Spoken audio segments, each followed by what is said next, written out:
Hi there, I'm IIya Kazi from Mathys and Squire. I'm a patent attorney.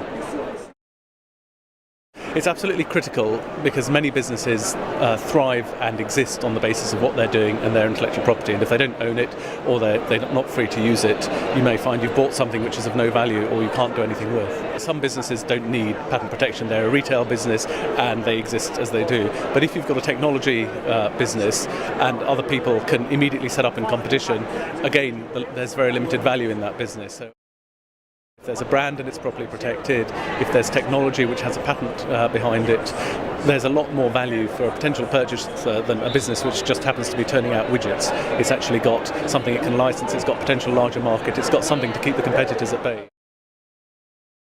For a start, to get a patent, it needs to be novel, whatever you're trying to protect. So if you've started selling it, you're too late. There are some very small exceptions, but often the earlier you start looking at protection, the broader protection you can get. So maybe there's several stages. There's an initial idea which can be protected, then there's further steps and refinements which can be protected. But just taking simple, very quick advice at the outset is very straightforward.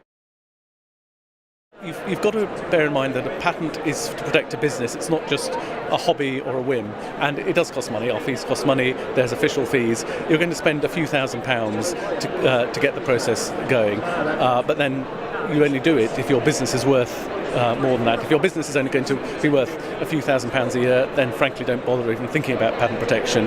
But any company who's expecting to have turnovers in excess of several tens of thousands up to several billions should be looking at protecting what they can, because in the context, and the protection should be proportionate to the context. So if you've got £1 billion turnover, you can spend a bit more on protecting little bits. If you've got a £100,000 business, you want protection for the key, and that's it.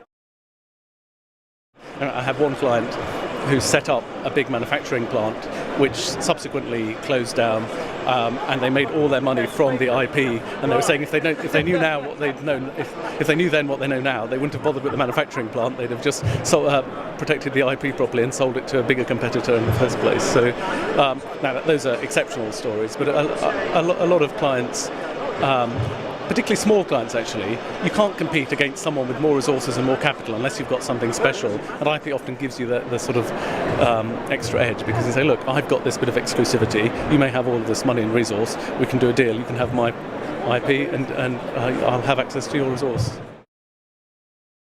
And often you can license IP, you can sell IP in its early stages. For some products, the nature of the barrier to entry into the market is so large that a small business is never going to get there. But you can get to a certain stage with a prototype, a business plan, a bit of IP, and then approach someone saying, look, I've got something tangible to sell or license, or do a joint venture, a collaboration. Without the IP, you're not going to get your foot in the door. Most large companies are not going to talk to people who don't have their own protection in place, because they don't want, it just becomes too messy if people don't have their protection defined when they start to talk.